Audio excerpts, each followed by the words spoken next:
ബംഗ്ലാദേശിൽ പാകിസ്ഥാൻ്റെ ഭീകര സംഘടനകളും പാകിസ്ഥാൻ്റെ ISIയും എല്ലാം ചേർന്ന് വലിയ പദ്ധതികൾ മെനയുന്നുണ്ട് എന്ന് നമുക്ക് എല്ലാവർക്കും അറിയാം. ഇപ്പോൾ അത്തരത്തിലൊരു പദ്ധതിയാണ് പുറത്തു വന്നിരിക്കുന്നത്. എന്തായാലും ഈ ഹാഫിസ് സെയ്ദ് എന്ന് പറയുന്ന ലഷ്കർ ഇ തൊയ്ബയുടെ തലവൻ വെറുതെ ഇരിക്കുന്നില്ല എന്ന് തന്നെ ഇന്ത്യ മനസ്സിലാക്കുന്നു.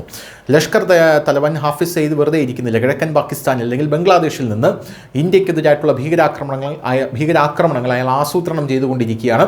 ഭീകര സംഘടനയുടെ മുതിർന്ന കമാൻഡർ ഒരു റാലിയിലാണ് ഇത് പറഞ്ഞിരിക്കുന്നത്.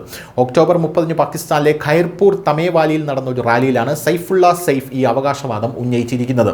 പോരാത്തതിന് പരിപാടിയിൽ നിന്നുള്ള ഒരു വീഡിയോയിൽ ബംഗ്ലാദേശിലെ പുതിയ ലോഞ്ച് പാഡിൽ നിന്ന് സയ്യിദ് ഇന്ത്യക്കെതിരെ ആക്രമണം നടത്താൻ പദ്ധതിയിടുന്നതായി സൈഫ് പറയുന്നത് കേൾക്കാൻ ഹാഫിസ് സെയ്ദ് വെറുതെ ഇരിക്കുന്നില്ല. ബംഗ്ലാദേശ് വഴി ഇന്ത്യയെ ആക്രമിക്കാൻ അദ്ദേഹം തയ്യാറെടുക്കുന്നുവെന്നാണ് സൈഫ് പറയുന്നത്.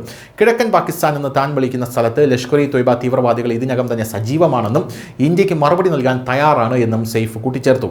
ലഷ്കർ ഇ തൊയ്ബയുടെ പ്രവർത്തന പദ്ധതിയിൽ അപകടകരമായിട്ടുള്ള മാറ്റത്തിന് ഇത് സൂചന നൽകുമെന്ന് രഹസ്യാന്വേഷണ ഏജൻസികൾ പറയുന്നുണ്ട്. ബംഗ്ലാദേശ് അവരുടെ ഭീകര ശൃംഖലയായി ഒരു പ്രധാന കേന്ദ്രമായി ഉയർന്നു വരുന്നു. ഇന്ത്യക്കെതിരെ ജിഹാദ് നടത്താൻ കുട്ടികൾ ഉൾപ്പെടെയുള്ള ജനക്കൂട്ടത്തെ സൈഫ് പരസ്യമായി പ്രേരിപ്പിക്കുന്നതും വീഡിയോയിൽ കാണാം. ഇപ്പോൾ അമേരിക്ക നമ്മോടൊപ്പമുണ്ട്. ബംഗ്ലാദേശുമായി വീണ്ടും പാകിസ്ഥാൻ അടുക്കുകയാണ്. ബംഗ്ലാദേശിൽ ലഷ്കർ ഇ തൊയ്ബയുടെ ശൃംഖല വളർന്നു വരുന്നുണ്ട് എന്നെല്ലാം ഇതിനകത്ത് ഭീകരൻ പറയുന്നത് നമുക്ക് കേൾക്കാം. എന്തായാലും ഇതൊക്കെ കണ്ടുകൊണ്ടായിരിക്കും നമ്മുടെ കരസേനാ മേധാവി പറഞ്ഞത് ഇനി ഇന്ത്യ ഒരു വാർ ഫ്രണ്ട് തുറക്കുകയാണെങ്കിൽ അത് 2 അല്ല 2.5 ആയിരിക്കും. 1 പാകിസ്ഥാൻ, 1 ബംഗ്ലാദേശ്, 0.5 നമ്മുടെ രാജ്യത്തിനകത്തുള്ള ആഭ്യന്തര ശത്രുക്കൾ. News desk, news India Malayalam.